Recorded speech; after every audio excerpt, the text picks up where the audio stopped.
everyone, and welcome to August of 2026. We made it. We made it through the astrological debris of July of 2026, which we are currently in. So maybe famous last words. We are recording at July 22nd at noon, basically. So the sun is at the anaretic degree of Cancer. And we are about to go into Leo season officially. And while August is primarily Leo, we will have some Virgo things to talk about. But we are here to talk about the forecast of August. I am Krista at Practical Astros, and I'm here with my Astro Shadow Twin bestie, Mandi Rae of Ecstatic Astrology. Hi, Mandi. Hello, thanks for having me every month. Yeah. So we are going to talk about all of the astrological weather. We have some family and friends in the audience. I'm actually going to let someone in right now. And we will go. So I'm going to go ahead and share this one screen of AstroSeek. So astro-seek.com is a free astrological software that anybody can use. And it's run by Peter, who's over in Eastern Europe. And he's got an Aries moon. He just busies himself with all of these wonderful formulas. And one of them is the planetary movements calendar. So you can see on the screen, I have a chart that shows each of the signs, and it shows the planets and their movement through the signs. So like we have Pluto, which stays at that early degrees of Aquarius. We have Saturn also at the middle degrees of Aries. The outer planets just do not move that much, but we see the curve of Mercury moving, all the way from the end of Cancer, all the way through Leo and into Virgo. We see the curve of Venus going through Libra. And I just like this as a visual calendar because it shows how much is really staying the same, which is what the outer planets do anyway. But it's also very Leo coded because Leo is fixed fire. So it's about sustaining things. But we do have Mars moving a bit, the Sun and Mercury and Venus moving. So I wanted to just share that. If you didn't know about this resource, you can look up for any month and just kind of get a snapshot visually of what it looks like. But then others, every month I make this calendar and I send it to my subscribers, but it's just like a printable calendar that you can kind of see all the dates and as if it was handwritten. So these are kind of loosely what we're going to be talking about. The biggie for me is really that full moon eclipse, Mars square Uranus, Sun square Uranus, and then the new moon eclipse right in the middle of the month. So those are my calendars, but I like using Mandi's for talking because she speaks in an emoji language. So Mandi, do you want to share your calendar and we can kind of get going? Sure. There's my It's emojis so for the pretty. day. Actually, I'm going to make it like that, see if that works better. Yeah, so this is, I went ahead and put the last week of July on there since we start the month on Yeah. a Saturday, Saturn day.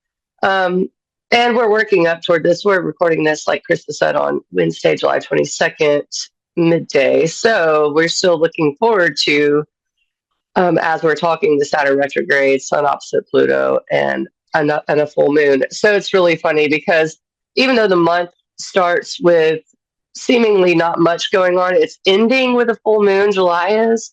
So I think we're going to go into August with that kind of full moon flare. And the Aquarius full moon is it's kind of an intense one, I think. So Yeah. we might be dealing with some of that. I'm thankful that the moon's in Pisces when we start the month, so it'll be a little um, Peaceful fallout. airy. Yeah, Yeah. that's right. A little foggy, a little creative. And, I always like to point out for those who have any affiliation with the school, whether your kid goes there, it's start of school time, college even. So August is always fun to look at for that reason because it is kind of a shift into when the light starts falling away, I think. And the kids go into study mode and we go into, I'm purging my house like it's like winter is coming, like the Game of Thrones or something. I don't know why. Probably because Winter is At the end coming. of Yeah. winter is coming. We have a Venus retrograde to look forward to at the end of the year, along with a Mercury retrograde and a Mars retrograde. Boom, boom, boom. So I don't know. August for me overall is I'm going to try to enjoy August because I do think more intense times are ahead. What do you think about August overall? Well, I like that you put the transits of the end of July because it does feel like that. It's really all of Leo season, particularly Leo goes or the sun goes into Virgo on the 22nd, so exactly, a month from now. And then that really is the like Virgo season is schooling. It's like that school season, like you were saying. But the very last week of July, especially with the sun opposite Pluto on Monday, the 27th, and then that Aquarius full moon with the sun and Jupiter cazimi. So is later today, like in 3 hours, the sun will move into Leo and it'll be in the same sign that Jupiter already is in. So it begins burning Jupiter up. And in like what that can mean in life is like the things that Jupiter rules. So if like you're a Jupiter ruled person, you're in a Jupiter year, like by solar return or perfections or Ferdaria or ZR or whatever it is. If Jupiter is kind of an important planet for you personally or just for this season or year, the things that Jupiter has is being burned up. It's being burned away. It's being shed. It's like the fat is being rendered off of the body. And when that Jupiter Sun come together at the full moon, it's like, all right, enough shedding has been happening. Jupiter is now being kind of renewed. And then it begins August with like a renewed Jupiter. And I think that that's a great entrance. It's not a clean cut of like, and now we begin August. It's like that last week of July speaks into the themes of Leo, and I just think that Jupiter is the triplicity lord of Leo. Jupiter rules one of the decans of Leo. Jupiter likes being in kind of a fiery place. Jupiter is of the day sect. Its partner is the sun and Saturn. So any sort of engagement that Jupiter has with the sun or Saturn kind of has a simpatico, but it's intense. It's big. It has a longer cycle than Mercury, Mars, Venus, so it kind of speaks to these bigger things. And so bigger things are falling away, bigger things are being burnt off, bigger things are being renewed.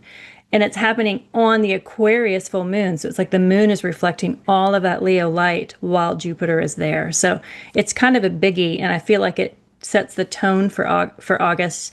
And I like that we don't have a lot of stuff happening afterwards because I feel like that's going to be so big for us that we'll need like a week to kind of recover, just even if it's just resting. And I don't see it as a catastrophic thing or harmful. I just think it being really big. Like when you have like a big emotional or mental breakthrough about something, you don't want to really busy yourself with mundane things. You really want to just like sit with it and be like, holy shit, that was huge. That's celebratory, or that's it's worth taking time to kind of like let that news trickle down and settle in. And we have like a whole week almost before then the Mm-hmm. sun and Saturn are in trine and Venus goes home to Libra. So I think that the full moon is like really the beginning of the month. And then we have a week of like letting all of the kind of the dew burn off from the dawn of Jupiter and the sun together. And then it's almost like August feels like it begins about a week after that full moon. Yeah, I feel the same way. I was going to say the Sun trine Saturn and Venus and Libra. It Yeah. feels like, okay, let's go into August. And I didn't put an emoji on Chiron retrograde here because I feel like it's a dwarf planet. It's far out, so it's not something that I think will color that day or anything. It's just good to note. But yeah, let's should we look at the full moon really quickly just to see what's going on? I feel like Sure, maybe yeah. that might help.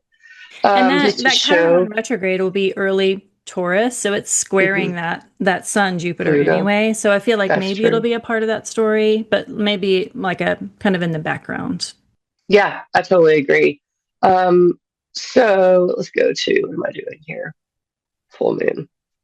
Okay, so here's the sun Jupiter. This is what Krista was talking about with the sun and Jupiter being together. and the moon, Pluto, being exactly opposite of that. And then you can see Chiron up here at the 90-degree angle from it. So yeah, Chiron retrograde, it's stationary basically right here. I think it might not even move a minute. Let's see. Because is it 51 minutes? And then we got it at where am I? 52 minutes. Yeah, so it's gonna move 1 minute past where it is at the full moon. So yeah, this full moon, I think we're gonna be dealing with some intense Plutonian things, which are themes of rebirth and power and taking back your power as it may be. Square to Chiron, there's probably going to be some of that wounded healer energy in there. You might be aware of something that you're sensitive about. And with the sun and Jupiter, it's going to feel really big, probably, you know? Yeah. So a lot of big emotions on this full moon. So maybe some power plays. Venus is square Mars right here as well. So that's another piece of the puzzle. Squares are tension, and Venus and Mars being the masculine, feminine, receptive, and active part of our nature. When they're not totally in alignment, they're coming at each other from different places. Although they're both ruled by Mercury here, so And at least it's a Mercury's heady. direct. Yes, I know. Thank goodness, and it's only moved a degree, but it's a heady full moon. I mean, I think there's a lot of thought behind it, a lot of feeling, a lot of emotional processing. Yeah, just thinking of the all of July pop culture and more serious astrologers. We're talking about Andrew Barbeau and the basket and the index that he developed, and it talks about these outer planets, Pluto, Neptune, Uranus, all being at that 4-degree mark, the sun moving into that mark, Jupiter moving into that mark. What began with with the Saturn Neptune conjunction in Aries, continued with this, mathematical observation of these big outer planets being in alignment, in a supportive, positive alignment with each other.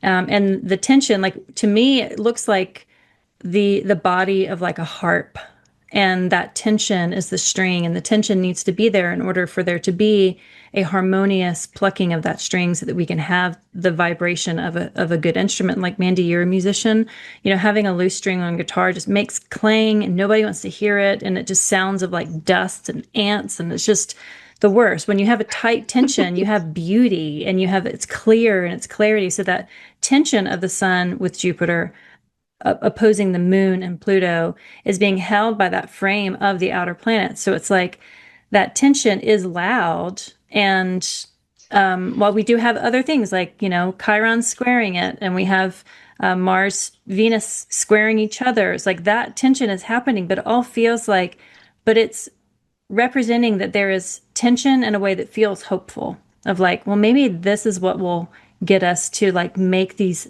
outer planet systemic changes for the larger world. That's kind of what the whole basket configuration speaks of, is just these outer planets coming together. And I just feel like at this moment will be where we can find that good tension. It's like John Lewis Yeah. talks about getting into good trouble. This feels like good tension. Yeah. I The feel like Sabian symbol oh yeah, yeah. is right in alignment. It's a child is seen being born out of an egg. Whoa. Yeah. It's just good. I was reading it. I was like, wow. I mean, it is. It's Mm-hmm. the many, I think, especially with Aquarius awakening, the many mutations that we can go through. That's what this feels like. Yeah, I was just gonna say, like, because all that's happening, I feel like it might be hard to even notice the Venus Mars square, you know? Yeah. And because it's answering a Mercury, and even Aquarius to a certain extent is mental energy. So that's why I keep feeling like this heady energy with that. It's just going to answer to Mercury, which is our mind and the way we think, and which is answering to the moon. So it's all connected in there to it's kind of a moon Mercury thing.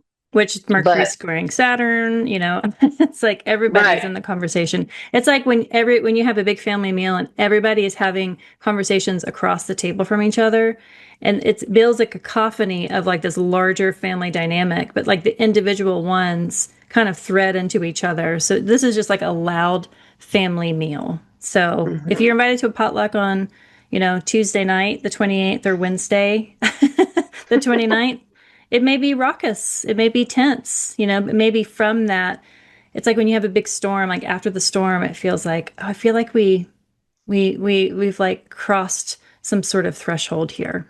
Yeah, for sure. And, as we go into August, because it's just that waning energy, the moon is in Pisces on Saturday, August 1st, which is, I think, going to be really nice as far as kind of letting go and processing, like we talked about. And then it moves on into Aries, where, we're getting closer to the Sun trine Saturn here. And I think the moon might set off that feeling of Sun trine Saturn. It's only 3 degrees away at this point. So the moon moving there on Monday, August 3rd, is also going to kind of maybe feel like, okay, the month's getting started. It won't Yeah. feel like it starts on the 1st, I think. But yeah, the very first thing we really have, other than Chiron retrograde on the 3rd, which is funny, um, is Sun trine Saturn. So I guess we can look at that. I And that will is on. I will mention that someone in the chat said that in their place the school starts on the solar eclipse, which I think is very, very ominous. For It better or is. worse, it's like it's just such a like big day to start a new year for school. I do. I think that's when my daughter might start college too. Or actually, the 12th. Yep. Oh yeah, How crazy. it's a Yep. biggie. It is a biggie, and everyone seems to be in alignment with it. So here's the week before that, August 6th. And this is getting ready for it. Sunshine Saturn, the nature of that is here's the sun, by the way, at 1438, and here's Saturn at 1438. So Leo to Aries, two fire signs.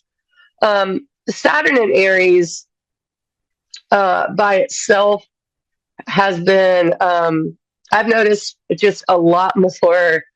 I don't know about you, Krista, a lot more masculine talk in the outer world. Like there's all like the military, the US military is going to do testosterone testing on the military service members. That's a very Aries thing. It is kind of that headstrong, head first action sort of energy, and it is masculine. So with the sun trine that, it's going to be a lot of, we got to do this because the fire is underneath me to do it. So I really like sun trine Saturn. I feel like you can put your head down and get stuff done. Yeah, and usually when the sun trines Saturn, it's around when Saturn goes direct or retrograde. So it's kind of like a little trick when you see that. And Saturn will have turned retrograde like a week before. And so when Saturn turns retrograde, or direct, it is kind of like a pivotal, okay, well now we're gonna kind of sit back and maybe think about these things in the Aries house, or we're gonna go forward and really, consider the last 5 months of contemplation and go forward with something. The sun is at home in Leo.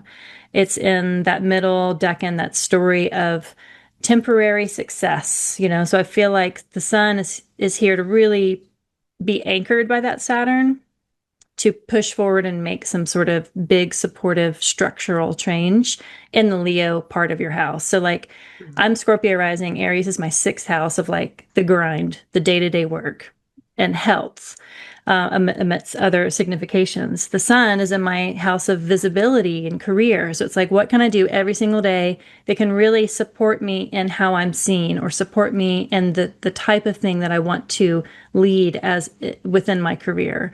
If you're Leo rising, this is your ninth house. It's like, what beliefs that you have can really be there to support you as the individual. So you can look at the relationship between the fire houses, because Sagittarius house is also involved.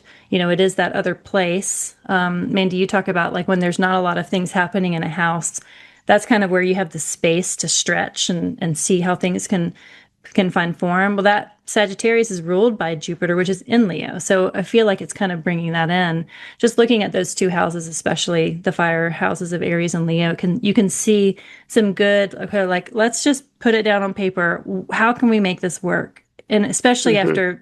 after Mercury's gone retrograde in a water sign, Mercury's about to go into Leo. I just feel like there's just like some good, clear momentum pathways within the Leo house, we're going to have the eclipses, which are definitely going to occlude this. So it's like, I feel like we're going to have like some sort of running start, and then we'll be temporarily blocked by the eclipse, and then maybe it'll be revealed again. Yeah, yeah, I could get down with that delineation, because I also love that when we have this going on, Venus moves into Libra. Um, Saturn's in Aries, so it's almost like a nod to the fact that the sun's trining Saturn. It's like, yeah, we can do this, but soon enough, Venus will be opposing Yeah. Saturn in Hmm. Aries. So Venus moving into Libra gives it that balance. It's a question, because with just fire, two fire signs, you just want to go, you're impassioned about things. But with Venus and Libra, it gives you a little more like um, Consideration. consideration. Yeah, which that's consider means with the stars. That's what Oh, Rick really? Levine loves to talk about. Yeah, Oh, it means what is to that? What consider. is that symbol at 24 degrees Aquarius? It's above the North Node. What is that? Oh, that's Shericlo. Yeah, I left that Oh, in there on accident. I was looking at Shericlo and Chiron because they're nice. both in fixed signs. Yeah, they're mates in tradition. So yeah, I it's love that. really a neat asteroid to look up. Um, or maybe dwarf planet. I'm not exactly sure. I'm having fun with asteroids right now and dwarf planets. They're a lot of fun. Little asteroid party. So yeah, actually, and that's a really good Venus kind of thing to look at, because it is the relationship. That's what Chericlo helped Chiron a lot. So Venus in Libra is the helper. It is the consideration, the cooperation, and it's less of the Saturn and Aries, self fire, um, and less of the Leo self fire. So I think Venus and Libra is going to be really nice for at least a little bit. Yeah, and then she goes through her little underworld journey, which, I'm actually looking forward to. That's not for this month though, or next month, Yeah. or the next month. It's going to be um October.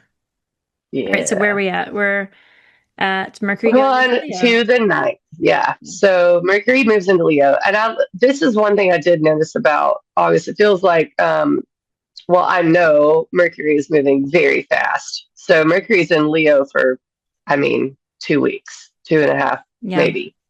Um, After it's retrograde, Mercury's like, okay, we've got to move. This is insane. And that's why on that original graphic you showed, it showed that curvature Hmm. so harshly.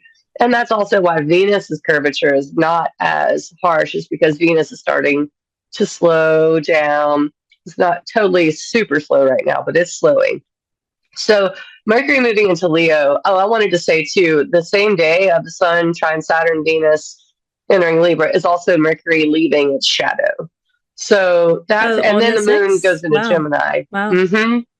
Yeah, so it's like that weekend is going to be pretty good. That's actually my daughter's college send off party on the 8th. So it's chatty, it's social, and then Mercury moving to Leo is more of the same. So um and then we've got Venus stuff. So we can go back to the chart for this. All right. So can Let's you look at explain your emoji for the 10th? the 10th. Yeah, I It had looks like this a one. sinister hand wringing It almost. is. Yeah, we'll go back to it just to look. This is what she's talking about. Scheming. That is scheming. That's exactly right. And that is because of the involvement of Pluto and Neptune, I think. So It looks like Dr. um Evil being like $1 million. when it comes to Pluto and Neptune together, it is a very um a lot of behind the scenes stuff can happen with Neptune and Pluto. And it can be secrets, it can be scheming. And with Venus involved in that, that is a recipe for plans and maybe things you don't necessarily want to reveal right now with other people. So gossip can be a thing here as well, like especially in Libra. So here we are, August 9th. We've got so much going on. So Mercury's entered Leo at this point. Venus is coming into oppose Neptune, and it's going to trine Pluto here. So it's doing that thing. And I'm going to go ahead and just move to that because Yeah, we're pretty much there. They happen like within a few hours of each other, I'm pretty sure. So I'm just going to go to that time and draw my little favorite. I love it. Where's Pluto at? There we go. Venus and Pluto. Pluto and Neptune, Venus and Neptune. So, and then you've got Mercury and Leo happening, which they're kind of sextile at this point too. That's kind of interesting, and that holds until, let's see, yeah, Mercury's opposite trine Neptune opposite Pluto the next day. So it's pretty much these 2 days that all of this is happening. And that's leading up to the eclipse that happens on that Wednesday. Yeah. Yep. So as far as the significations for this, what does it mean? So I think with Venus, you can talk about relationships, especially in Libra, balancing, justice, consideration, cooperation. But when you oppose Neptune, you're getting the fog of Neptune. And it's almost as if we're balancing what we think we know about ourselves, or maybe ideas we have about ourselves, versus what other people see of us. I think Venus opposite Neptune can be about that. Venus trine Pluto is, especially in Aquarius, having a larger vision for that as well, and wanting to empower yourself in some way. You add in Mercury and Leo opposite Pluto, and then it really is a very personal, this is all very personal, but with the added Venus, Pluto, like the outer world almost witnessing the personal transformation. So I think these 2 days, I mean, it makes so much sense for me. I mean, you might have something going on that week. You think about people in your life and what they're doing, and knowing that my daughter's starting college, this week is very much it kind of feels like that. Who am I? How do I want to appear to people? That is kind of Mercury trine Neptune, I think. Mercury opposing Pluto, I'm a little nervous about my place in the world. Venus and Libra, I want to make sure I know there's friends that are going to the same school. She wants to make sure to have her friends close, but socializing is very important. So this is super social, in my opinion, and very much how do I want to tweak myself during this moment. I love all that. And I just wanted to throw out that Mars is at the anaretic degree at this point, too. So, like that, all of the air stuff, that intellectual, social, mental, activity, having Mars right there, I think will increase the anxieties that are brought up. The anxiety of Mercury opposite Pluto. Well, I think you can translate that transit many ways. I also see that as being kind of like a finding your voice. The phrase "speaking truth to power" is a really powerful phrase, and we say it a lot. But when you think about it, it's like in the moment when you see something that you fundamentally disagree with, to say it in the moment is really hard to do. Sometimes it's like you can't, it just involuntarily bubbles out. And I could see this being a time to like find that bravery, or having it involuntarily bubble out. Just be like, no, this is absolutely wrong. And that having Mars at that anaretic degree too, it's just having Mars, Venus, and Pluto in the air signs, and Uranus also, can't forget crazy boy. But just that anaretic, I think the anaretic Mars will kind of amplify everything that you just spoke of. Yeah, I mean, because you do have that added, it's not too far away. You've got the added Uranus, like you said, and I think this is a get out of Gemini kind of signal for Mars. Like, let me just get out of here. I was hearing that as get out of Gemini free card, like a Monopoly. Get out of Gemini free. That's exactly right. And I do think without Mercury retrograde there, it's funny, we have this one 2-day period with the moon in Cancer without anything there. So our feelings are sort of, we've had to think about them with Mercury retrograde, and put our mind on our emotions, I think. So here at this point, it is like, okay, I know how I feel, so I'm just going to speak it. And then when when that happens, then Mars moves into Cancer, and then you go, oh no, did I say too much? Because then it's like my feelings, my Yeah. feelings. And the phase of the moon is a dying moon. So it's like ready to let it go. So it's like, when you're when you're tired, you don't have a lot of social graces. You're just like, I can't stand when you do that, just letting it out and then maybe kind of having to backtrack with apologies later once Mars goes into the Cancer. Yeah. So Mars in Cancer is going to, I think, bring up a lot of the emotional, I don't want to say issues, just anything to do with emotions, nurturing, safety, security that came up during the Mercury retrograde. Mars is going to possibly inflame that more. I mean, and usually that's so you can take care of it. It's a take care of it situation because I like to talk about the whole journey. Mars in Cancer is going to square Neptune. It's going to square Saturn. I think actually did Mars and Venus sextile exactly in the mutables, or are they sextiling exactly here? Let's see. Well, they squared the mutables with, That's what I meant, yeah, squared. They yeah. squared exactly, right? Okay, I wanted to double check. Yeah, July 29th. So yeah, so that's not a contentious thing, but Venus is still um, looking at that going on. Let me go back to, I'm going to go to Aries rising. Excuse me. This is the chart thing. I don't like it whenever it changes on me. And look at it from the Aries point of view. So yeah, Mars in Cancer is going to square Neptune and Saturn. And it's already done squaring Venus, but Venus is going to be doing the oppositions to them. So it's all of the cardinal placements, is what I was going to get at, that there's some tension going on here throughout August, I think. So that's really what Mars ingress into Cancer is going to kick off. Um, and, it doesn't, Mars does not like being in Cancer. So it's a situation in which we're a little bit suppressed in that way, I guess. And then we're coming into the new moon, and the moon rules Cancer.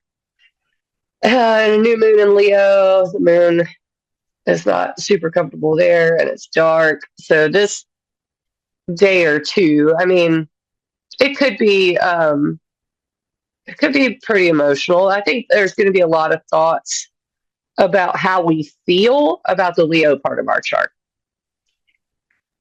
Yeah, and I think that, Mars in Cancer, it's not going to be there. It's not going to have a retrograde there. So we're going to have just kind of the steady pathway of Mars in Cancer.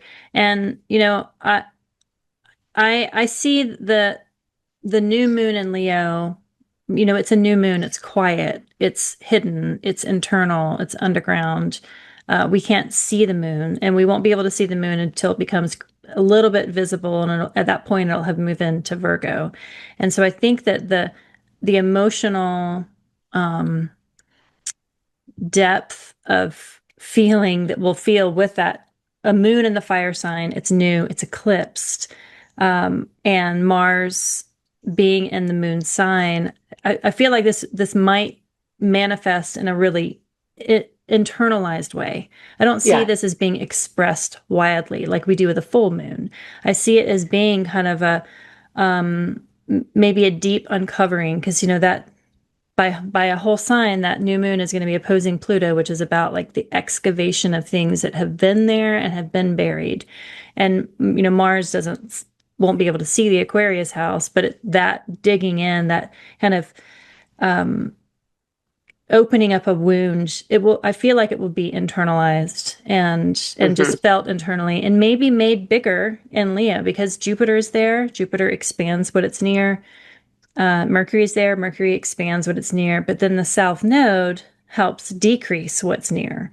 And so we have this kind of a tension of opposites just within the Leo house itself. And then Mars being in there, it just feels like a real emotionally, a time of emotional depth that we might be dealing with internally and not necessarily expressing out. Or Mm-hmm. I would encourage you to do the internal work so that it doesn't just, the thing about that Mars in Cancer can do is explode when it feels like too much emotion has been pent up. So if you think of boiling water, if you put a lid on it, it's going to bubble over. So it's like Mhm. allowing avenues for it to vent, allowing, you know, a channel for Mars energy to flow, because Mars is going to generate energy anyway, and just giving it a healthy, contained channel for it to flow so it doesn't injure yourself or those that you care about. You know, it's in a connected, watery sign. So, yeah, I feel like it will be palpably felt, but maybe kept under wraps.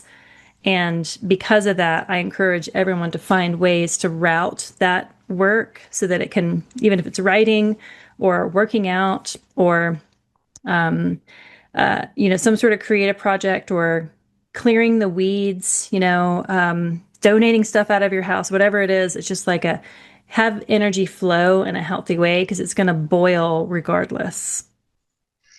Yeah, and I, I had to look up the Sabian symbol. That's one of my favorite things to do. If you have never watched us before, I'd like to look at um, Sabian symbols, which were written by Jane Rudyard. And this solar eclipse, which, by the way, welcome to eclipse season again.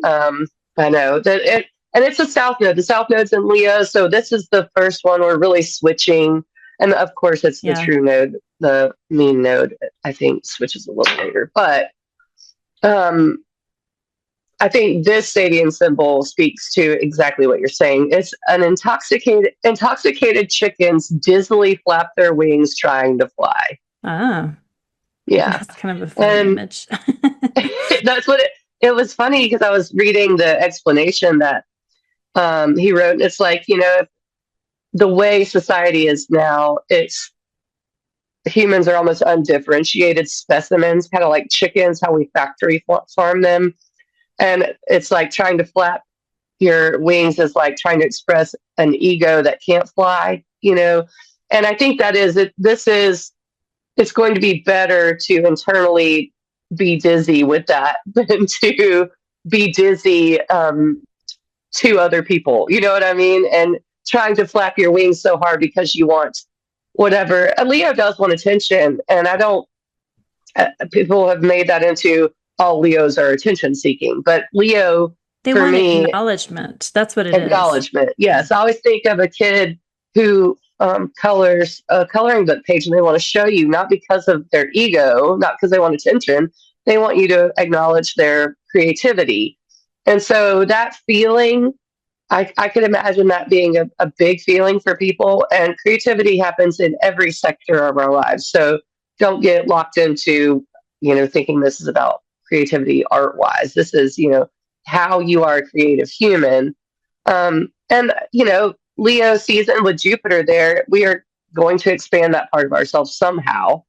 Um, and the joy and the childlike wonder that Leo brings too, that's all going to be a theme.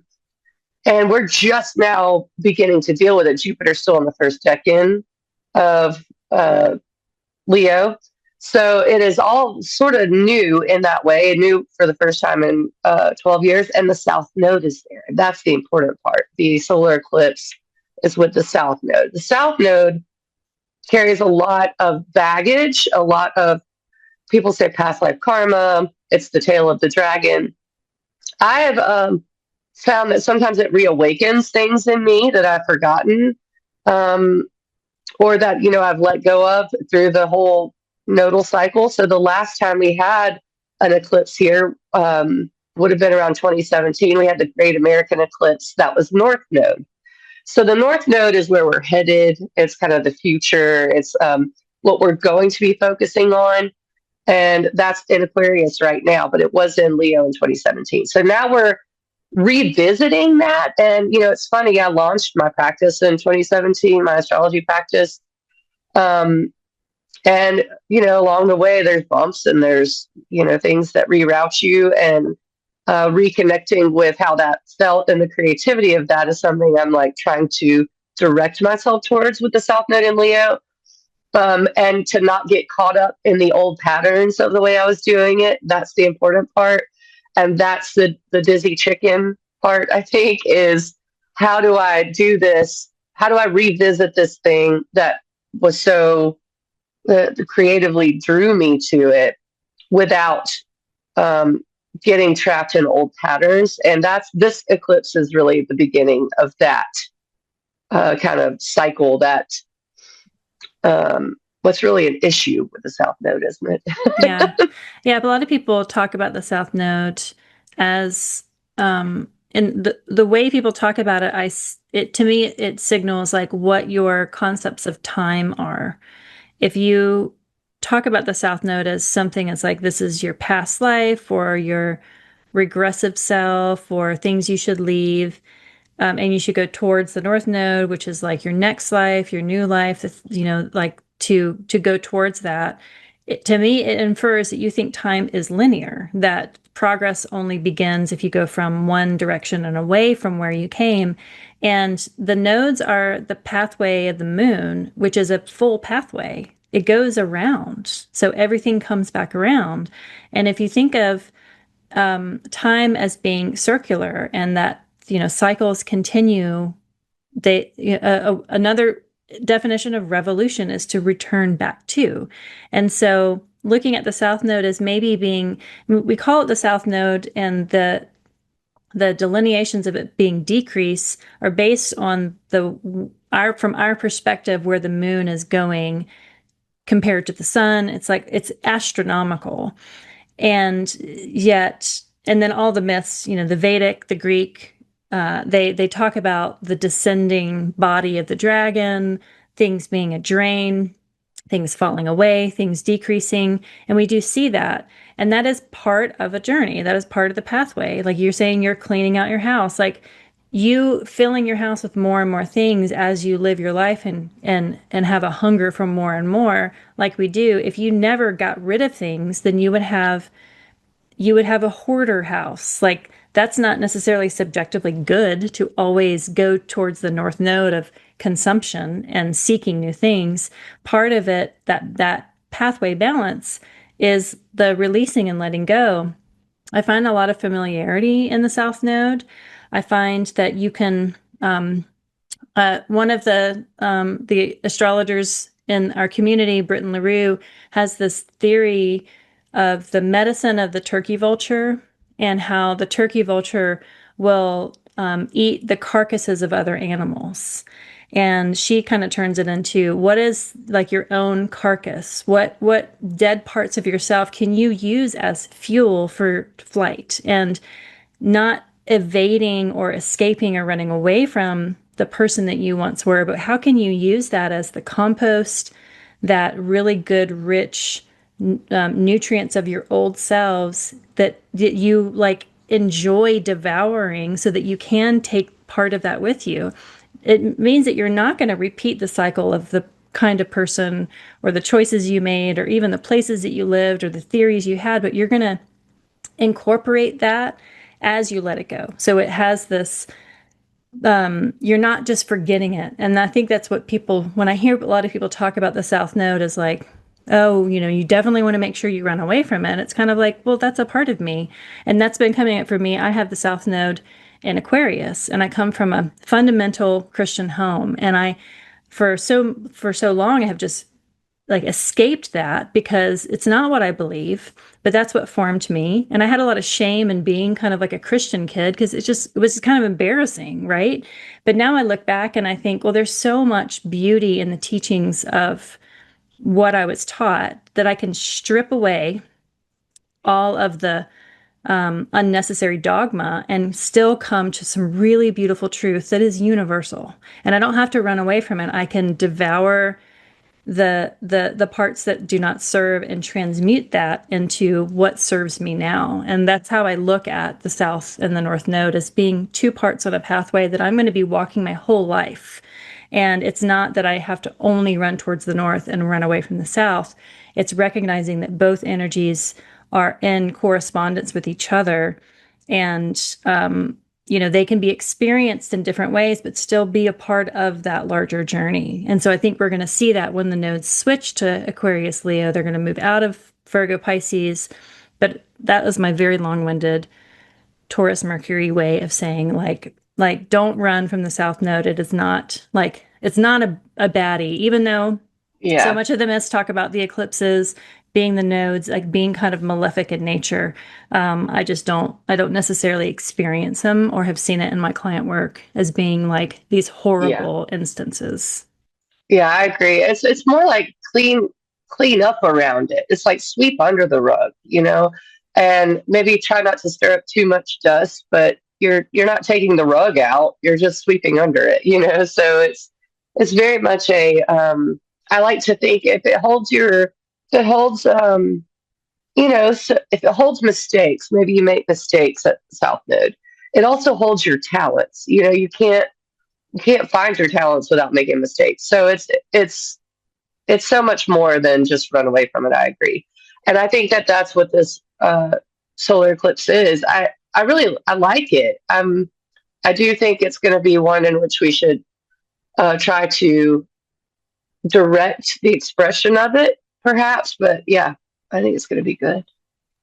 I also think there's something about the Venus and Mercury retrograde that's happening later on in the fall that's going to speak Mhm. to the themes Oh that yeah. maybe occulted or obstructed during this eclipse. A solar figure energy eclipse is happening, but then this Venus retrograde that happens within Mars and Libra later this year, and the Mercury retrograde that happens in Scorpio and Libra. And then the Mercury retrograde that happens in Scorpio will also kind of speak to this moment. So if something, eclipses are either, slap you in the face, obvious, or so incredibly subtle that you only can see it in retrospect.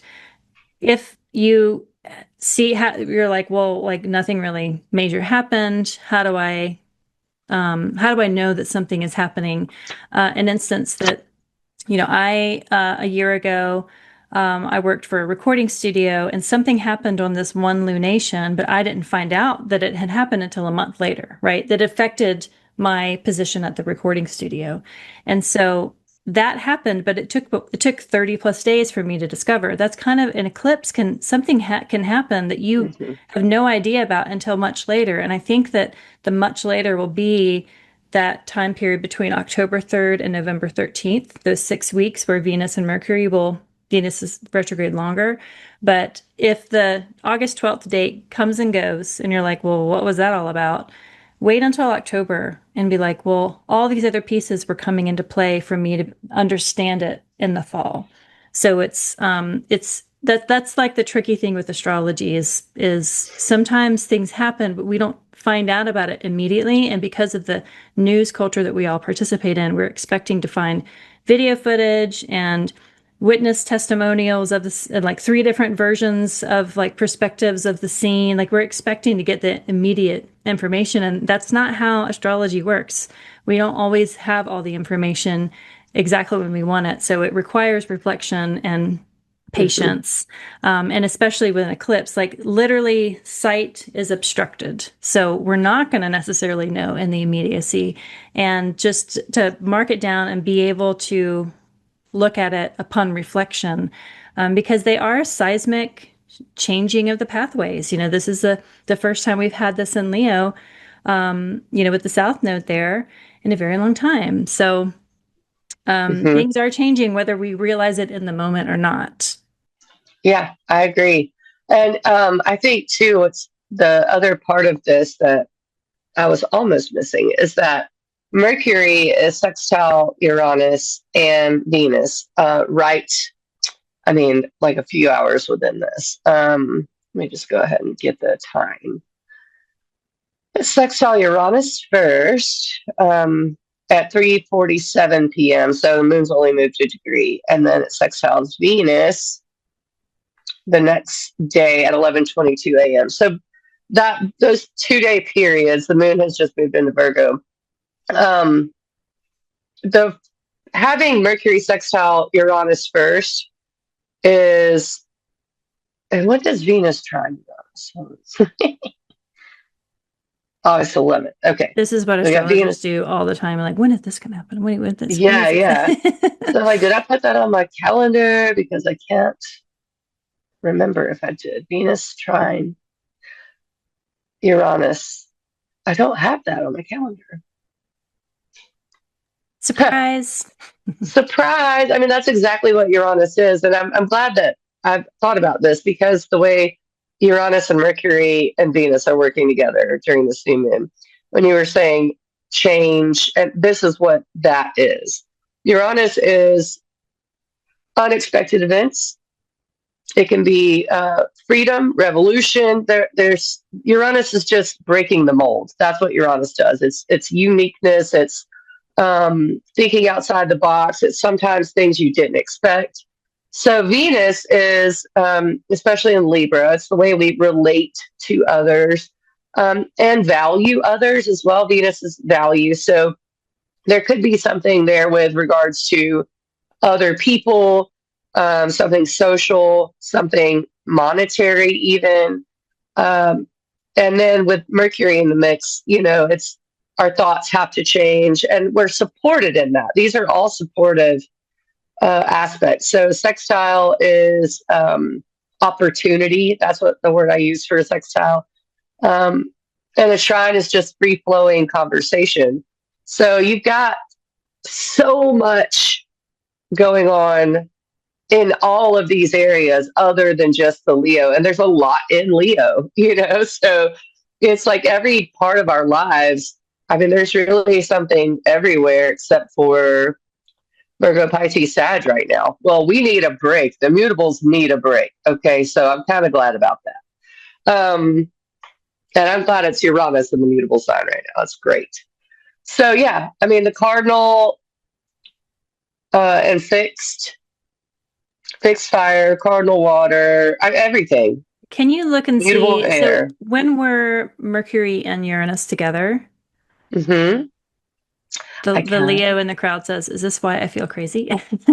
May 17th.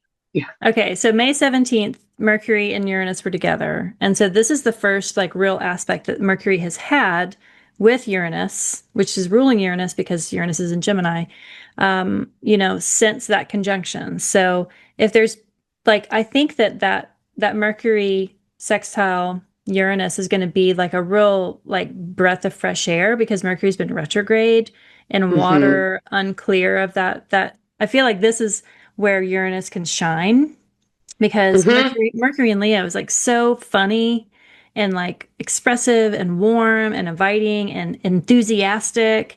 And the relationship of Leo Gemini is one of my favorites. I've said it a lot. I love the relationship. I love listening to heavy Leo, heavy Gemini placements just scheme and party and laugh and do karaoke. I love that relationship. So this Mercury sextile Uranus here on the eclipse day, I think will be kind of a fun, spunky little element in addition to that new moon.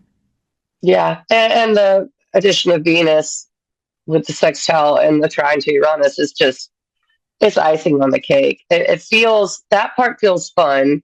Um, and inspiring. I do think this solar eclipse is going to be very inspiring.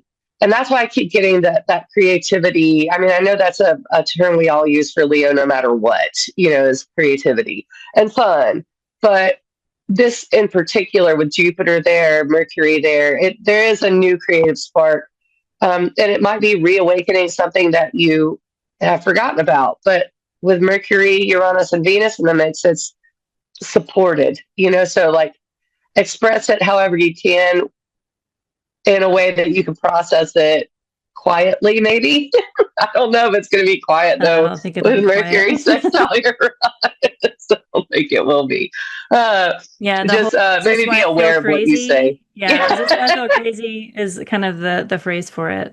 Just because Yeah. like if you I was just looking at the chart. So you have Venus in Libra, air sign, Pluto in Aquarius, air sign, North Node in Aquarius, air sign, Neptune and Saturn in Aries, fire sign, Uranus and Gemini, air sign, and then Mercury, Jupiter, both luminaries in the South Node and fire. So fire and air are expressive, yang, masculine energy forces. They're ones that they're extrovert. It's extroverted energy. And the only introverted energy that's represented for this chart is Chiron in Taurus, which is retrograde. And it's at the early, it's like, nah, I'm going to back up and go into Aries again. And then Mars, that is like the Eeyore of the chart, just being like, it's the Debbie Downer. It's the it's like that meme of these people dancing and that one guy in the corner, like they don't know, blah blah blah. You know, like they don't know they shouldn't be having this much fun. It's expressive. So in the chat, the person saying, "Is this why I feel crazy?" It's like there's so much just going out, and we're already feeling that to some degree now. It's going to be like more expressing out, and I think just shining outward is going to be something that we are all doing, especially with all of that Leo, which is that solar expression. It's the nature of the sun is to build, right? And so you have to, in order to build, you have to create what tools you have around you, and before that, you have to have the ideas expressing them, and I just feel like it's going to be brighter and louder and more connected in that exciting, fiery air sense because of all of the stuff that's happening in these places, with the exception Yeah. of Chiron and Mars.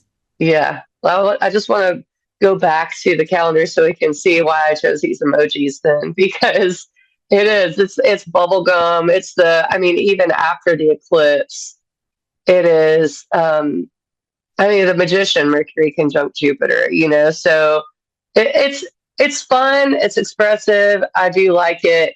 Um, Especially on the heels of the last week of July, which might be pretty intense. It's like, okay, we're too depressed. We need to kind of get up and do some things. So you've got the solar eclipse on the 12th, Mercury sextile Uranus, then Mercury sextile Venus the next morning. That is because the moon's in Virgo. I mean, that's a good day to put your mind to stuff and to write stuff or to communicate because you're supported in that. And then the 15th, the Mercury conjunction to Jupiter, we should look at that because that is going to be really cool. So especially because they're not exactly, they're far away from Pluto at this point, is what I'm thinking. Yeah. So Yeah. this is really nice. They're far from Pluto and Yes, getting closer to Saturn, like a supportive nature of Saturn instead of an yes. oppositional nature to Pluto. Yeah. hmm And Mercury is how we think and talk and express ourselves. And in Leo with Jupiter there, which is expansive, it's, I mean, this is like, I'm going to put on a play kind of energy. Catwalk. I could keep Catalog, yeah. the I have like walking a catwalk just keeps coming up with all that Leo. Yeah. If you go into the moon in Libra too, that's a good time to do something. I mean, that's a really good day for if you want to show off something, if you want to, I don't know, talk about a project you have on Instagram Live. That'd be a great day to do it, especially when the moon moves into Libra, I think.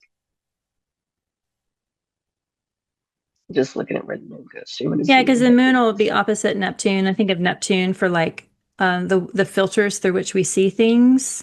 And so that moon co-present with Venus, opposite Neptune, it's like sharing some vision and being like, this is the way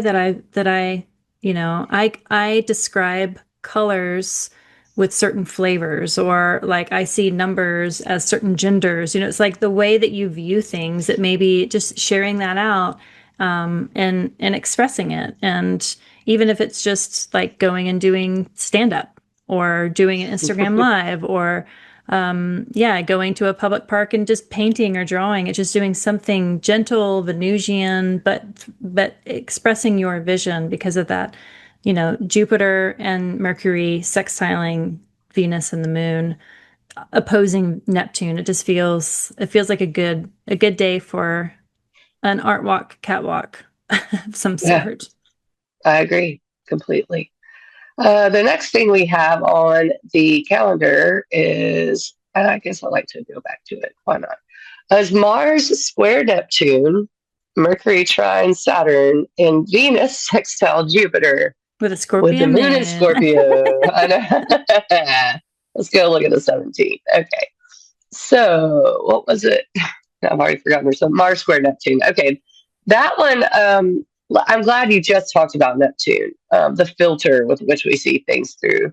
Because Mars square Neptune it can be a little disorienting, I think, a little confusing, a little bit of, why do I feel this way, especially with Mars and Cancer.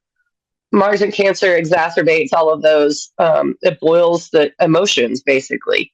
And I think the word exacerbate is a good word for Mars in Cancer, because any emotions you might have hanging around that aren't necessarily good, when Mars moves into that sign, it's going to boil it up. So, square Neptune, you've basically got a water planet in a fire sign and a fire planet in a water sign. So, it is a lot of this: what is going on? I can't see through the fog. I don't know if my feelings are even correct right now. So I don't really like Mars square Neptune. I have to No. admit, not a big fan.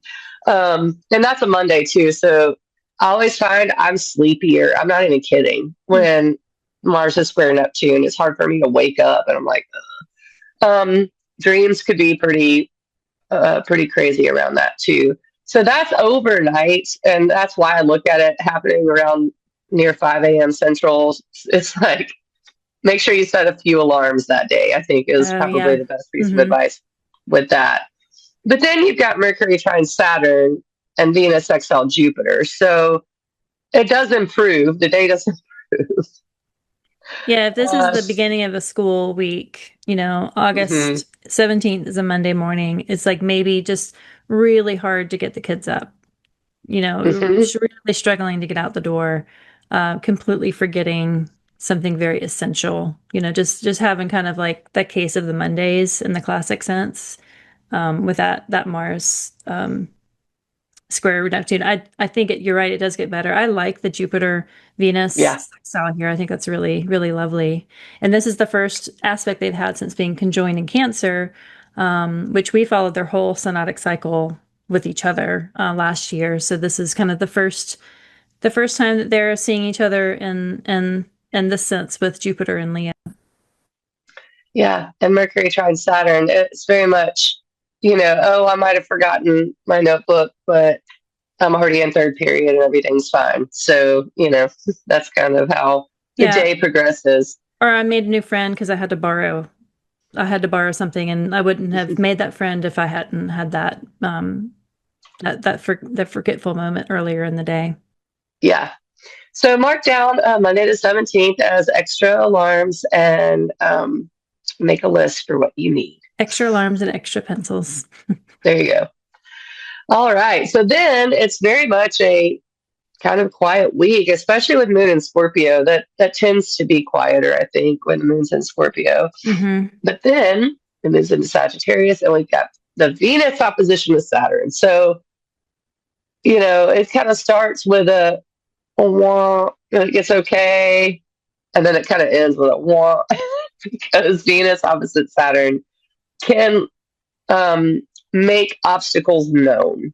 It can make, Yeah. it can, it's almost like the wall all of a sudden appears in front of you and you didn't even know, or a dead end was coming. So this is where I think uh, I want to say, like, it puts your feet to the fire, but that's not right. There's another saying that I'm thinking of, where the rubber meets the road. But that doesn't quite feel right either. But this is where you make a commitment Yeah. to something, I think. I So, see that like the nature, the aspect that's associated with Saturn is opposition. It's considered the most powerful aspect because conjunctions aren't an aspect, they're a blending of the energy. So Saturn is kind of, it's like this is Saturn's jam, is to be oppositional, which is not Venus's, right? But Venus is at home and Saturn is far away from where it likes to be. It likes to be in Libra. So yeah, Saturn's jealous. yeah, they have kind of this it is an opposition, so it's can be difficult, and it can just be like challenges with that, with relationships and authority. But then from this moment, Venus will be going forward and start to be in a position where it can then put its own. It'll be in a position where it can be putting its energies towards Saturn. Like up until this point, Saturn has had the upper hand. But when it gets to this point, it will start to move where then it can become the one in the superior position. That's the phrase I was looking for. So it's like this is the breaking point, which may be difficult. And maybe the themes of relationships and power struggle, and maybe power struggle with an authority figure that you don't think deserves the power. Because Saturn and Aries can be kind of, it can be like, I belong here because of, my lineage, not because I'm qualified. And Venus is kind of like, that's not fair. There's like an injustice to it. So the moment of opposition can be difficult, but then I feel like Venus becomes a little bit more powerful. Now, with her retrograde, she's going to have to go through some self-discovery, but then she will be in a superior position to Saturn for, the next 6 months. And Yeah. I like that. Yeah. And I, as much as Saturn moments, Saturn's kind of like the grandfather of the zodiac, it's not, they're not fun, but they do help clarify and help structure. And knowing that Venus is going to retrograde through some of Libra, this feels like a good moment to I don't know, put your eyes on a prize of some sort. Or that's why I feel like the commitment of what do I want out of this period of my life. Um, Saturn will be in Aries till 2028, I believe. So, there's, I don't know how many times Venus is going to interact with Saturn in opposition, but it's an important moment because of where Venus is going to retrograde, I think. So, I don't know, a goal, especially a goal for some structure, especially around relationships, depending on where Aries and Libra are in your chart. For me, it's my 10th house of career and my fourth house of home and family. I've got things changing all around me in that area. So for me, it's kind of like easy to see where this tension or this heaviness might come from. Or maybe I'll go, okay, now that Ruby's not in her room, Matilda wants to move in there. I've got to talk Ruby into it. And I really do. I have to talk her into giving up her room because she wants it. It's probably going to happen around this time. So there's going to be some balancing act that you have to do, probably with other people, like you were saying. Uh, and that's going to further be colored by the retrograde starting in October that will go through this area. So I Yeah. don't think it gets, I want to look at when, I don't think it poses again. Let's see, not until October of next year. So yeah. Yep. You have, I guess that's good. What, half a year or something till it conjoins again? Let's see. May 7th, It's like 8 months. 8 months. Yeah. Can you look, So what's the Sabian symbol for that degree, that 14 and some change of Libra? sure. Because I really like Libra. I like Venus in this position. Um, it's been a while, since she was in Taurus, that she's been at home, and she always has these long journeys because her home signs are nearly opposite each other. But she's empowered here. She's at home here. She, doesn't mean that she doesn't experience hardship, but she's just well equipped. And so I was just curious of what that symbol meant. It's circular paths. That's the full Sabian symbol. And it says it's coming to terms with the inevitability of establishing steady rhythms of social activity. Yeah, it does feel like getting into a rhythm. That is, I could totally see that. So if you have a difficult conversation that you need to have, like go on a walk while you have that conversation, have the Yeah, movement. Because like when yeah. you're sitting next to someone or standing next to or walking with it, it's different than if you're just like sitting across the table from each other. That kind of conversation, it can just fundamentally change if you are next to each other moving. I feel like it can be helpful to have it that way as opposed to just being oppositional. Yeah, I agree. And then it's also happening with the sun approaching the south node in Leo too, and that happens with the very next day. So let's see, sun, south node, yeah, August 22nd at 5 p.m. So I mean, it's for me. I mean, they're still opposite. Venus and Saturn are, and especially with the nature of Leo being so personal, this Venus Saturn opposition, I think, plays into the Sun South node pretty well as well. Is that the So, next thing happening? Okay. and then Sun in Virgo. Yep. Yeah. So for this date, I want to give a shout out to our friend Sonia because this is her solar return day. Happy birthday, Sonia. Yeah. You get the South Um, Node for your birthday. I What we know. were talking about, the circular paths, being on the pathway. That's right. What's your turkey vulture for, because this is their solar return, so it's like they get to feed off of their turkey vulture carcass all year long because the sun is conjoined the south node on there for their solar return. That's right. That is very true.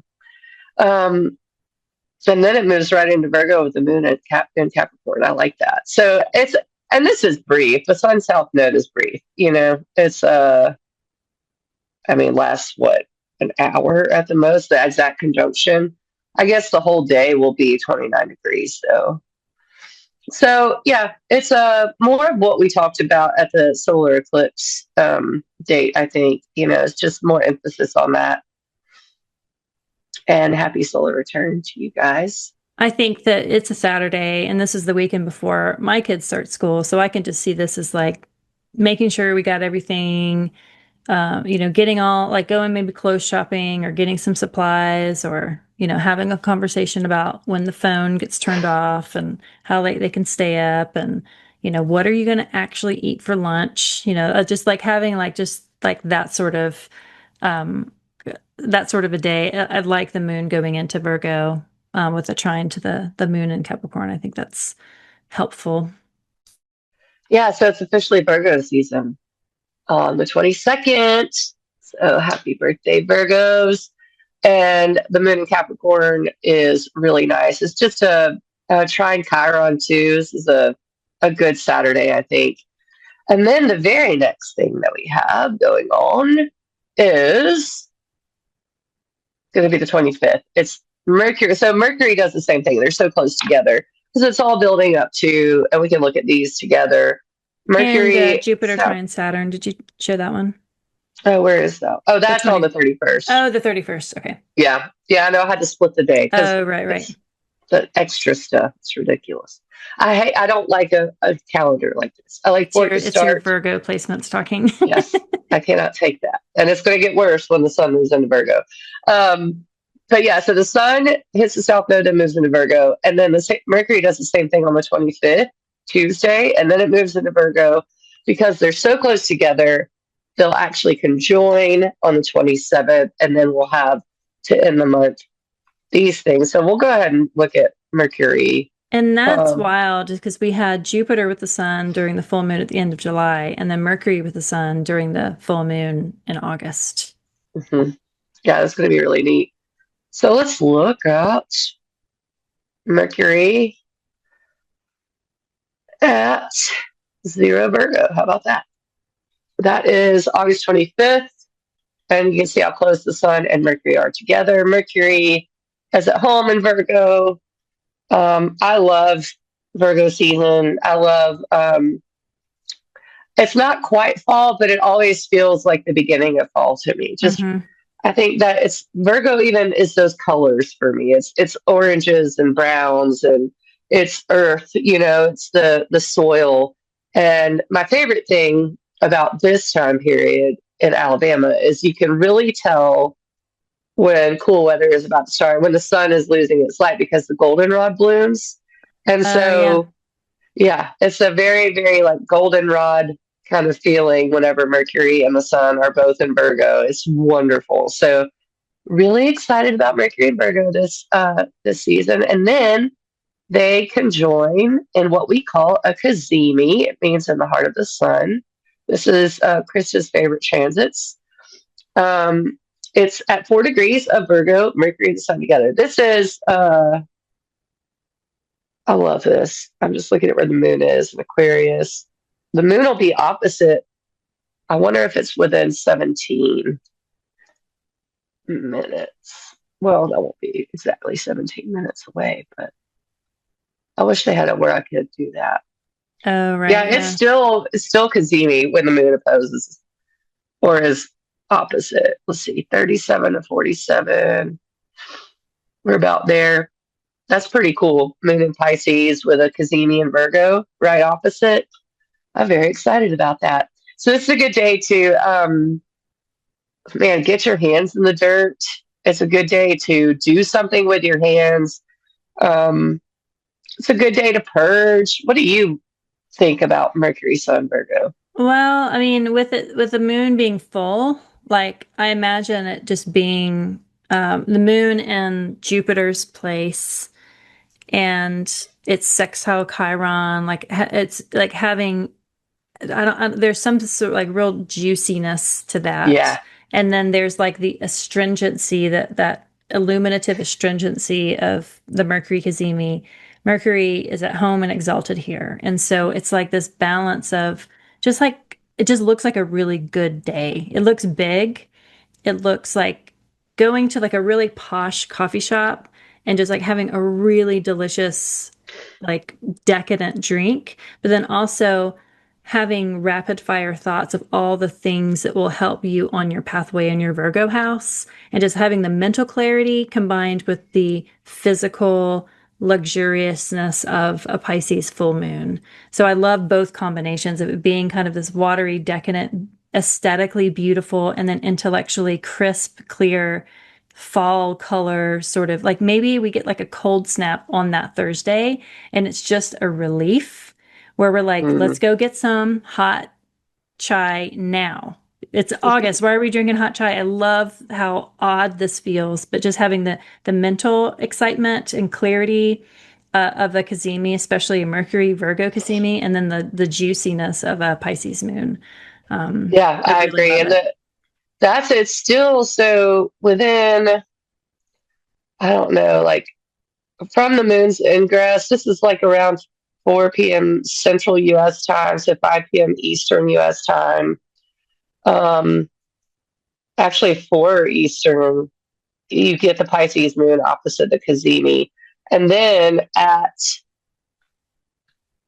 11:18 p.m. is the exact full moon, and the Cazimi has released from here. So we're outside of the heart of the sun kind of feel, unless you go by a whole degree. That's a technical thing. But this full moon is twinkly. It's twinkly.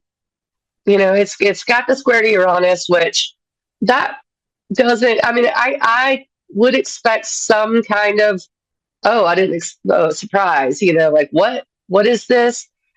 And with the moon, a full moon in Pisces, it's also an eclipse. It's a lunar eclipse. I'm not sure that like there's not going to be further alien disclosure on this day. It could definitely be something like that, because there is a lot of this like tripped out psychonaut feeling to this, I think. Um, but ideas, inventions, things like that as well. I really like that. I don't. I don't like Mars square Uranus or Mars conjunct Uranus or Mars opposite Uranus. I don't really get nervous about many other planets mixed with Uranus, maybe Saturn, but with a full moon square Uranus, I'm actually excited about Yeah, this does feel like maybe we'll all feel dosed on that night. it. Just naturally. Yeah.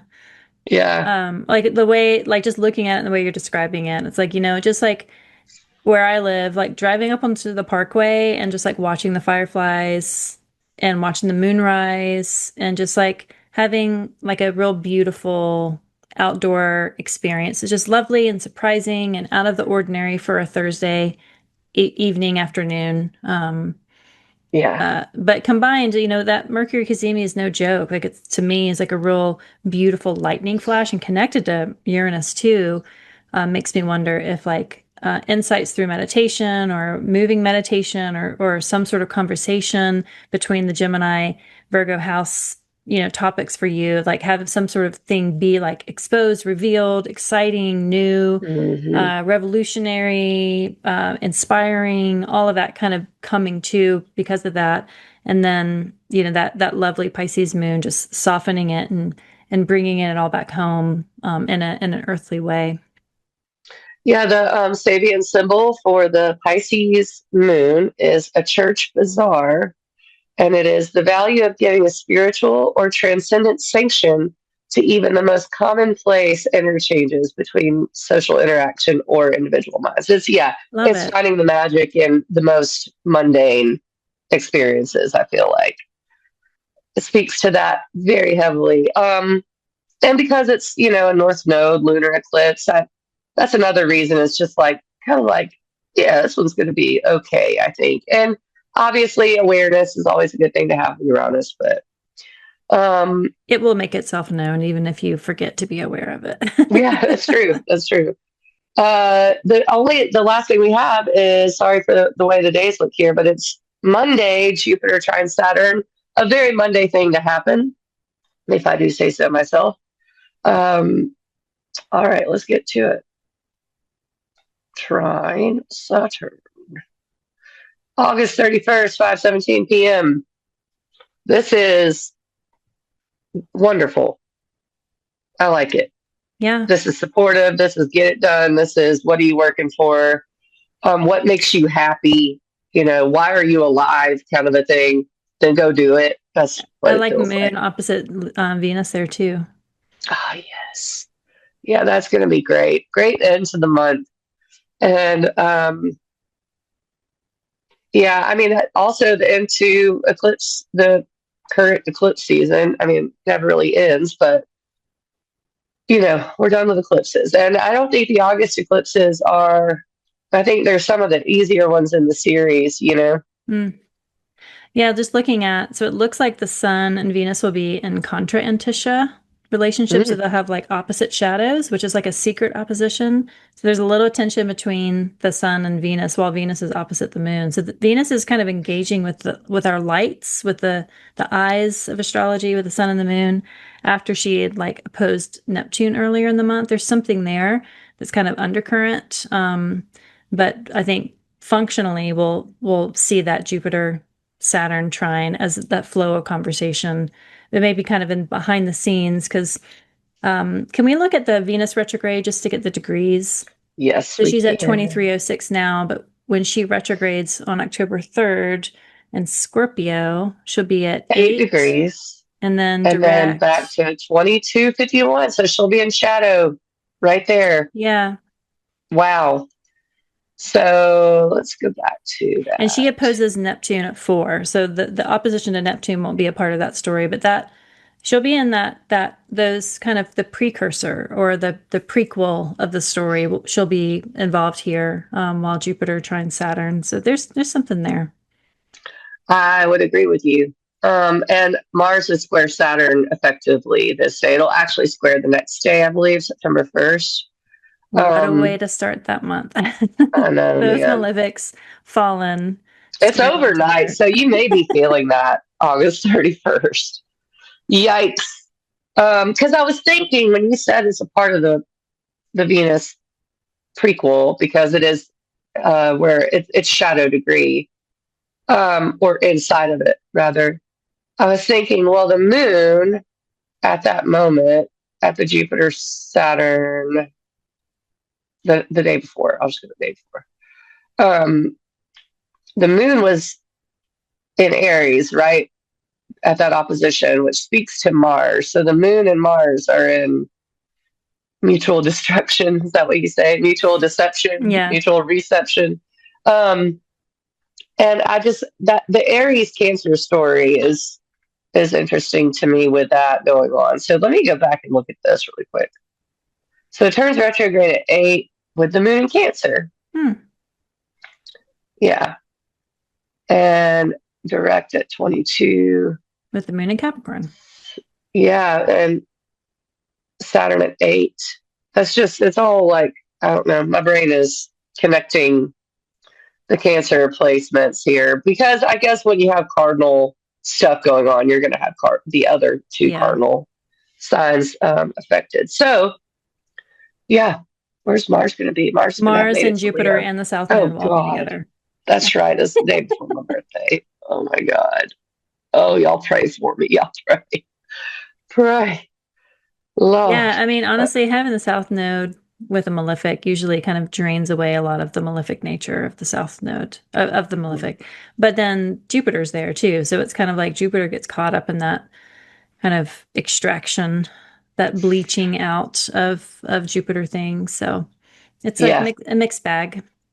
it is. Yeah, so that Speaking does as it someone that for. has Jupiter and Mars conjoined, Yeah, it's a mixed bag, you know. It's like good and bad things happen simultaneously. and I have Jupiter South Node in my chart. So, yep. All right. We're going to do favorites. Yeah, first I want to thank everybody that joined for their lunch break and sent some nice little messages. Thanks for our friends and family audience. I think my favorite is the eclipse on the 12th. I mean, that's the one that's like right in the center. It's like Leo is expressed as the heart. This new moon is like the heart of the lunation cycle for the year of 2026. It just feels like so heart-centered. In Chinese medicine, the heart stores joy. And so I feel like there's some sort of kernel of joy that is going to be born from this. And I'm hoping that it does it with the least amount of collateral damage, which eclipses just kind of are notorious for things happen and in the moment they don't feel great, but that it's like that's what needed to happen so that I could, go on to do this other thing that I really absolutely love. So that is I'm also partial to the 12th of the month because I was born on the 12th. So this is always a beginning of a new perfection month for me. And so I'm looking at that just personally and just, I love a new moon. I love, kind of the excitement of looking at crossroads moments. So I think there are maybe some dates that might be felt a bit more positively, but that's the one that I'm just like it's literally like the center of the chart of the calendar right here. So it's like my eyes just go right to that. So for better or worse, for richer or poorer, I'm gonna choose the 12th. What about you? You're muted. You're eclipsed. Thank you, Rose Eclipse. I agree with you. Because you also have Mercury sextile Uranus that day and basically sextile Venus. So, yeah, that's probably my pick for my favorite. My least favorite, uh, I think probably Venus opposite Saturn, the Hmm. 21st. You just never get away from what makes that hard. Like that's the nature of that aspect. So, Yeah. I hope for an easy time for everybody.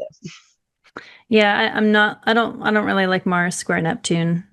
Yeah, that's Yeah. that's a runner up for me for sure. Not a big fan of that. And they happen all the same week, so that I guess you could Get it over say with. the third week of August, the third full week. Yeah, that one might be my least favorite week of it. Yeah, but overall, I think um, a brighter month. I feel like even with the eclipses, I don't normally say that about eclipse season. I really don't, but there's something so fresh and new about the nodes being in Leo and Aquarius that I feel like it's just going to be like we're ready to move on to the next thing now. Like, okay, I'm done with that. I don't care if the new chapter is chaotic. I just bring it on. Yeah, yeah. I've been reading Clarissa Pincoli Estes' book about creative fire. It's about magic and art, and she tells the story of Persephone or Nana, two different ways, and just it reiterates or it iterates that your sense of agency within stories really does change the tenor of the story. And so one way that the story is told is that Persephone is stolen and she's assaulted and forced into marriage outside of her will, and that changes the the the way that we perceive Persephone as like this maiden who never had any control over her journey, and she's stripped of everything that identified her, and she when she is finally she's tricked into eating the pomegranate seeds that keep her in the underworld for half the year, and then she's only allowed out by the permission of Hades or Pluto, which is her husband by force. and then she's allowed to live in the overworld. But another way to choose it to tell the story, which was an earlier way to tell the story, was that she was a maiden out in the field and she heard people crying for help and they were lost, and she saw a little cleft in the earth and she saw these lost souls that could not find their way to the underworld. And so, out of compassion, she chose to go to the underworld and she chose to help them. And through that, she fell through bramble and was stripped of all of her adornments and clothes of the other world. And she had this transformation where she was saved by the king of the underworld. And she, by her own choice of compassion, she helped people. And just, it's the same story, but it's a matter of agency. So it helps me with, just in my own story, of making sure that I don't participate in any way I can, feeling like things that my life happens to me, and instead making sure that I have as much control and agency. And it's not a matter of like constriction and making sure I'm always in control, but to mentally say, well, I am choosing this on one level, and to make the brave action to choose things out of compassion and out of helping other people, instead of just sitting and letting life happen to me. And to me, that's that eclipse really speaks that story, because when Persephone comes out of the underworld, she is a mature person. She has the history of seeing what is in the underworld. She has the history of having her old self stripped away and a new self be reborn. There's just something so incredibly mature and magical and beautiful and sustainable about that. But it's all a matter of the way we tell the story. And so just the perspective, the POV of stories has been big, and that eclipse has really been, it's not just it being the center of the map here. It's just all the stories are really leading to that, about finding our own agency within our own stories. And hopefully this eclipse will show us a new way to tell stories of our past so that we can be empowered, and be that version of Persephone, especially as she goes into her retrograde later in the fall. That's just been the biggest thing for me. Yeah, I love So the connection of to Jesus going into the desert as well, because it was 40 days, and that's how long yeah, Venus's retrograde is. So it's really neat to, because I mean, he chose that, I suppose, and all of the myths that, or whatever he believes, religious beliefs, myths, whatever, all have a story similar to that for a reason, I think. yeah, we And I think you're experienced right. that ourselves. Yeah. Yep. Yay! Thanks, August. Mandy. Thanks. Thank you. And thanks everyone for joining us. That was fun. Yeah. Where can people find you, Mandy? Ecstaticastrology.com or at Ecstatic Astro or Ecstatic Astrology, depending on which platform. And what about you, Krista? I'm Practical Astros everywhere. Still leading a Decan Walk on Substack. You can find the Decan Walk on Substack or Practical Astros on Substack, and Instagram, and my website.